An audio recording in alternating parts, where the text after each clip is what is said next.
Hello मेरे friends, आप सबका वेलकम है, स्वागत है, अभिनंदन है आपके अपने चैनल वेब स्टडी केयर में। तो फ्रेंड्स, मैं इस वीडियो में आप लोगों को अपना स्कोर बताना चाहूँगी बीपीएससी टीआरई थर्ड का।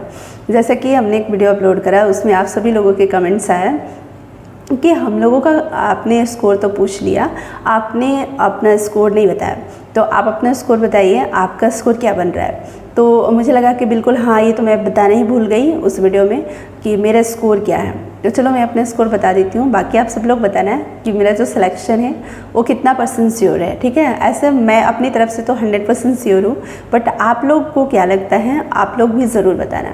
ठीक है, इससे हमारा और मोटिवेशन थोड़ा बना रहेगा। और फ्रेंड्स, मैं यही कहूँगी कि आप सब लोग भी पॉजिटिव रहना। ठीक है, बिल्कुल निगेटिव नहीं रहना, चाहे मार्क्स कितने भी बन रहे हो, क्योंकि जो होना है वो हो गया।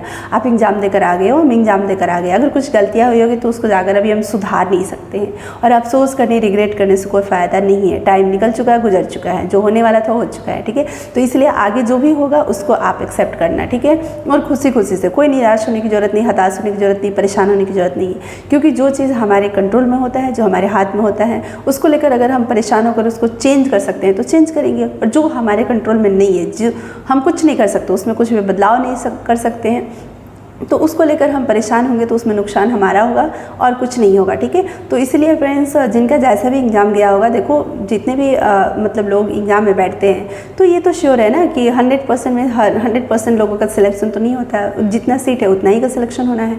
बाकी लोग तो फिर निराश होंगे, बाकी लोग तो फिर बाहर होंगे, तो हताश होंगे, बट ऐसा कुछ भी नहीं है। आप और मेहनत करो। आप ये सोचो कि जो सक्सेस है ना वो मतलब कि आपके पास है, आपको मिलेगी, लेकिन आपसे चाहती है और मेहनत करवाना, इसलिए आप और मेहनत करो और आप उसके करीब जाओ, आपको मिल जाएगी। ठीक है, तो ये सोच करके, लेकिन मतलब यही मैं कहूँगी, किसी पेपर अगर नहीं भी गया होगा अच्छा तो निराश मत होना। जैसे मेरे मतलब सेंटर पर एक मतलब फीमेल ने पेपर दिया था, तो उन्होंने सारे मैथ्स अपना बना लिया था, लेकिन पेपर में उन्होंने कलर नहीं किया था, मतलब OMR सेट को फिलअप नहीं किया था, और फिल न करने की वजह से वो मतलब काफ़ी रो रही थी, क्योंकि उनका पेपर ले लिया गया, टाइम हो गया। तो और ऑब्वियसली टाइम हो जाएगा तो पेपर तो ले ही लिया जाएगा। काफ़ी रो रही थी, मतलब बच्चों की तरह बहुत रो रही थी। ठीक है, लेकिन वो अपना जिद करते रह गई कि 5 मिनट के लिए मुझे दे दिया जाए, अपना मैं OMR सेट फिल कर लूँ, लेकिन फिर भी उन्हें नहीं मिला, और नहीं मिलना भी नहीं चाहिए ऑब्वियसली। ठीक है, क्योंकि सेंटर पर और बच्चे हैं, उन सबका भी ध्यान रखना है, और ये तो उचित भी नहीं है, और सामने कैमरे भी लगे होते हैं, तो ये सारी चीज़ें तो हमारे करने का मतलब वो तो वहीं पर श्योर हो गई ना कि उनका सिलेक्शन नहीं होना है। अब उनका सिलेक्शन नहीं होना है तो परेशान होने से कोई फ़ायदा नहीं है। आप आगे की पढ़ाई में लग जाओ, 2 4 5 दिन तो थोड़ा लगेगा ही, अफसोस होगा, रिग्रेट होगा, रोना आएगा, लेकिन कुछ भी आप कर लो, क्या बदल सकता है? नहीं बदल सकता है। जो हो गया वो तो हो गया।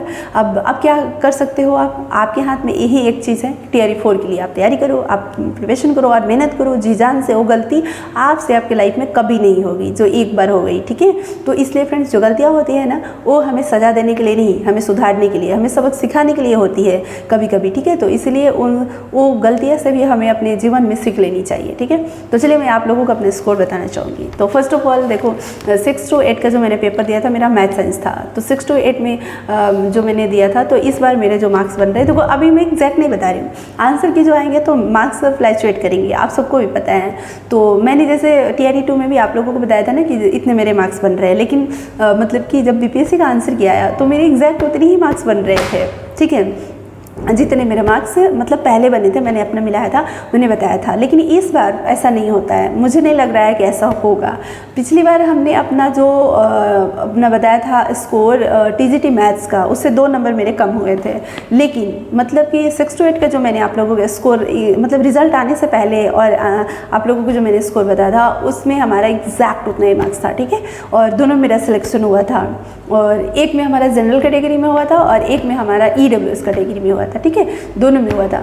लेकिन फ्रेंड्स, इस बार जो है ना ऐसा नहीं होगा, क्योंकि इस बार जो बीपीएससी टीआरई थर्ड है ना, तो इसमें कुछ ऐसे क्वेश्चन है जो संदेहपूर्ण वाले क्वेश्चन थे, मतलब इसका आंसर ये भी हो सकती है, ये भी। अब बीपीएससी उसका क्या आंसर मानती है इस पर डिपेंड करेगा, इसलिए इस बार मार्क्स में ज़रूर 2 4 नंबर के फ्लक्चुएशन आपको देखने को मिलेंगे। इसलिए जो मैं अभी मार्क्स बता रही हूँ, आप मानो कि यूट्यूब से या जो भी सर लोग चैनल पर बताते हैं उनसे मैंने अपना आंसर मिला करके और उसके अकॉर्डिंग मैं आपको बता रही हूँ। तो बाद में आप लोग ये मत बोलना, जैसे मान लो अभी हमने बताया कि मेरे इतने मार्क्स बन रहे हैं और बाद में हो सकता है मेरे कम हो जाए, तो आप लोग बताओगे कि आपने ज़्यादा बता दिया था। इसलिए क्योंकि आप सब लोग कुछ भी कमेंट्स करने लगते हो, बहुत सारे लोग होते नहीं समझते, कुछ भी कमेंट्स कर देते हैं, इसलिए मैं आप लोगों को बता रही हूँ। बताना नहीं चाह रही थी, लेकिन फिर भी बता रही हूँ क्योंकि आप सभी लोग पूछते हो तो मेरा फर्ज बनता है आपको बताना। देखो अभी मैंने तो अपने घर में अपनी मम्मी को भी नहीं बताया कि मेरे कितने मार्क्स बन रहे हैं, और आप सबसे पहले आप लोगों को मैं बता रही हूँ, ठीक है। तो चलो देखो, जनरल जो मेरा पोर्सन है, ठीक है, 6 to 8 का मेरा पेपर घर पर छूट गया, तो उसका मुझे याद नहीं है जनरल में कितना बन रहा है, साइंस मैथ में कितना बन रहा है, अलग अलग से मुझे नहीं याद है, लेकिन ओवरऑल 86 मेरा बन रहा है, ठीक है, ज़्यादा नहीं 86 बन रहा है, क्योंकि उसका मैंने कुछ भी पढ़ाई नहीं किया था।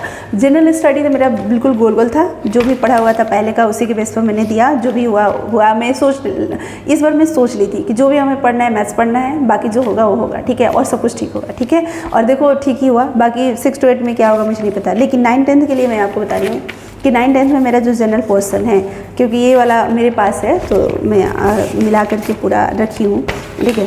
तो जनरल पोर्शन है उसमें मेरा 26 मार्क्स बन रहे हैं। देखो अब आप लोगों को लगेगा बस 26, क्योंकि मुझे पता है अब बहुत सारे लोग जनरल कंपटीशन के पहले से तैयारी करते आ रहे हैं, उनका जनरल पोर्शन अच्छा होता है, अब इससे उनका मार्क्स अच्छा बनेगा। मैंने कभी अपनी लाइफ में जनरल कंपटीशन की प्रिपरेशन की ही नहीं। मेरा फर्स्ट जो मतलब गवर्नमेंट जॉब का फर्स्ट मेरा जो एग्ज़ाम था वो हमारा TRE 2 था, ठीक है, और TRE 2 में मैंने दिया, और जो भी हमारे मैथ्स के बदौलत ही मेरा सिलेक्शन हुआ, जनरल जो स्टडी होता है ना उसके बदौलत नहीं। हाँ, लेकिन मेरे 28 मार्क्स बने थे, 40 में 28, जबकि उस टाइम थोड़ा बहुत मैं रिवीजन की थी, थोड़ा बहुत फिर भी पढ़ ली थी। और इस बार तो मैं बिल्कुल ही नहीं खोली थी, जनरल जो पोर्शन होता है ना वो बिल्कुल ओपन ही नहीं करी थी बुक, नोट्स भी बिल्कुल, केवल ओनली मैथ्स, ठीक है। और क्योंकि हमारे पास जो टाइम था ना बहुत कम था, ओनली 10 दिन हमें मिला था। हाँ, आप लोगों को सबको टाइम मिला था, मुझे पता था पढ़ने के लिए, लेकिन हम लोग अपने स्कूल में इतने व्यस्त, अभी भी शेड्यूल इतना बिजी चल रहा है कि आप मत पूछो, कभी भी वक्त नहीं मिलता। अब आप सोचोगे कि थोड़ा सा टाइम मिल जाए पढ़ाई कर ले, नहीं मिलता है, ऊपर से हम लोगों की नाइट ड्यूटी भी करनी होती है, तो थोड़ा और मुश्किल हो जाता है पढ़ाई करना, ठीक है। लेकिन उसके बावजूद भी इसलिए तो यही सब वजह की वजह से तो इस विभाग से मैं निकल कर शिक्षा विभाग में जाना चाहती हूँ, ताकि वहाँ जाकर मेरी आगे की स्टडी है, पढ़ाई है, उसको भी कंटिन्यू कर सकूँ और बच्चों को भी अच्छे से पढ़ा सकूँ, ठीक है। तो यहाँ पर हमारा जनरल पोर्शन में 26 है। अब जो भी गंदा मार्क्स है आप लोग बुरा कमेंट नहीं करना, ठीक है, जो है सच्चाई के साथ मैं बता देती हूँ, क्योंकि आप सभी लोग को मैं अपना एक फैमिली मेम्बर मानती हूँ इसलिए, ठीक है। और मैथ्स में मेरा 80 में से 74 आया है, यानी कि 74 आया, 80 मार्क्स में 74 मार्क्स आए हैं। 6 क्वेश्चन हमारे गलत हो गए, 2 क्वेश्चन तो हमारे क्वेश्चन में मिस्टेक थोड़ा था, मतलब लैंग्वेज में थोड़ा सा मिस्टेक था, इस वजह से हमारे 2 क्वेश्चन सॉल्व ही नहीं हो पा रहे थे, तो वो गलत हो गए, अंदाज ही पर मैंने लगा दिया था। और एक क्वेश्चन तो मुझे मतलब अच्छे से आ रहे थे क्वेश्चन, ठीक है, लेकिन उसमें ना एक होता है ना कि 7/8 मतलब से 7/8 से मल्टीप्लाई करना, तो मैं 8/7 से किए जा रही थी, हो ही नहीं रहा था, तो नहीं बन रहा था। बाद में घर आकर के मैं देखी तो मुझे लगा कि मैं कहाँ गलती कर रही थी, और 2-3 क्वेश्चन जो था ना मैं अपने अकॉर्डिंग सही लगाई थी, बट वो गलत हो गया, ठीक है। तो इस तरीके से 6 क्वेश्चन मेरे गलत हो गए, 74 आए, और ये टोटल मेरे 100 मार्क्स बन रहे हैं। ये हमारा 100 मार्क्स TGT मैथ्स में बन रहा है, ठीक है। और देखो TGT मैथ्स का पेपर तो आसान था, अब इसलिए हर कोई ये बोलता है जो मतलब उस लेवल से पढ़ाई किया, TRE 2 का जो लेवल लेकर के पढ़ाई किया है उसके लिए तो बिल्कुल ये पेपर आसान था। लेकिन हाँ, मैं ये बोल सकती हूँ कि ओवरऑल सभी के लिए कि नहीं, मॉडरेट आप बोल सकते, ईजी टू मॉडरेट आप बोल सकते हो, ईजी से थोड़ा ऊपर आप बोल सकते हो, ठीक है। लेकिन जो लोग उस लेवल से पढ़ाई किए हैं ना उनके लिए बिल्कुल ईजी था, ठीक है।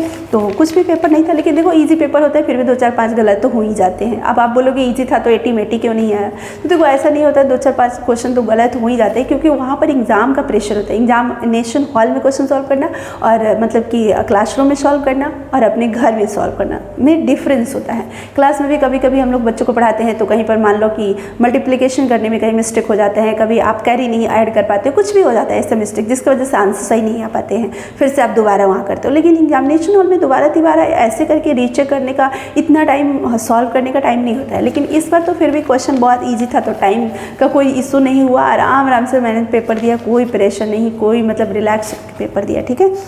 क्योंकि मुझे पता था कि जितना भी क्वेश्चन मुझे बनाना है सटीक बनाना है, सही बनाना है, जल्दीबाजी में गलत नहीं करना है TRE 2 की तरह। क्योंकि TRE 2 में जल्दीबाजी में बनाने के चक्कर में सारे क्वेश्चन अटेम्प्ट करने की जगह में हमारे क्वेश्चन गलत हो गए थे, क्योंकि 15 मिनट टाइम का मैनेजमेंट हम लोगों का गड़बड़ हो गया था, सेंटर वालों ने कर दिया था। लेकिन इस बार कोई शिकायत नहीं, सारे सेंटर वाले जो भी मेरे दोनों सेंटर पर सब कुछ सही से, सब कुछ टाइम पर मिला, सब कुछ हम लोगों को मतलब प्रॉपर टाइम मिला, कोई मतलब सेंटर वालों ने गलत नहीं करा, सब कुछ अच्छा हुआ, ठीक है। और एग्जाम भी अच्छा हुआ। तो अब आप लोग बताना कि जो मेरे 100 मार्क्स बन रहे हैं, क्या इसमें मेरा सिलेक्शन हो जाएगा। ठीक है, आप लोगों को क्या लगता है। मैं अपनी तरफ से तो 100% श्योर हूँ सिलेक्शन का, लेकिन आप सब लोग अपनी राय ज़रूर देना। ठीक है, और आप सब लोग भी अपना ज़रूर मार्क्स को इसमें शेयर करना, बताना। ठीक है, तो चलिए फ्रेंड्स, आज के लिए इस वीडियो में इतना ही रखते हैं। मैंने उस वीडियो में अपने मार्क्स नहीं बताया था, आप सभी लोग पूछ रहे थे, इसलिए मैंने बता दिया। ठीक है, लेकिन बाद में इस मार्क्स में कुछ उतार चढ़ाव होगा तो आप लोग हमें कुछ बुरा भला मत बोलना, क्योंकि अभी के अकॉर्डिंग मैंने आपको बता दिया। ठीक है, अभी जो हमने यूट्यूब से जो चेक किया था उसके अकॉर्डिंग मैंने बता दिया। ठीक है, तो चलिए friends, thank you so much. फिर मिलते हैं किसी और वीडियो में। Thank you so much.